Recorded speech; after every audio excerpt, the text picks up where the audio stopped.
1969 வருஷம் கே சங்கருடைய டைரக்ஷன்ல வெளியான படம் தான் அடிமை பெண். இந்த படத்துல எம்ஜிஆர் டபுள் ஆக்ட் பண்ணிருப்பாரு. இந்த படத்துல ஜெயலலிதா, அசோகன், சந்திரபாபு இப்படி பல முன்னணி நட்சத்திரங்கள் நடிச்சிருந்தாங்க.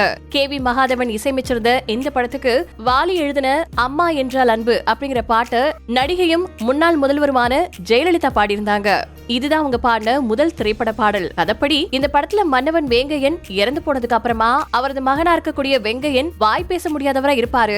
அவரை பேச வச்சு தைரியமானவரா மாற்றணும் அப்படிங்கக்கூடிய வேலையில இருப்பாங்க ஜெயலலிதா. இந்த சிச்சுவேஷன்ல தான் அந்த பாட்டு வரும். இந்த பாட்டை முதல்ல டி.எம். சௌந்தரராஜன் அவர்களுடைய குரல்ல கே.வி. மகாதேவன் பதிவு பண்ணி முடிச்சிட்டாரு. ஆனா எம்ஜிஆருக்கு இது திருப்தியே கொடுக்கலையா. அதப்படி நான் வாய் பேச முடியாதவனா இருந்துட்டு இருக்கேன். அப்படி இருக்கும்போது நானே இந்த பாட்டை பாடுறது மாதிரி இருந்தா நல்லாவா இருக்கும். பேசாம இந்த பாட்டை அம்முவியே பாட வச்சிருங்க, அதாவது ஜெயலலிதாவையே பாட வச்சிருங்க அப்படின்னு சொன்னாராம் நம்ம எம்ஜிஆர். டிஎம்எஸ் பாடிந்தா எந்த அளவுக்கு இதுக்கு வரவேற்பு கிடைச்சிருக்குமோ அதே அளவுக்கு வரவேற்பு கிடைச்சிச்சு இவங்க குரலுக்கும்.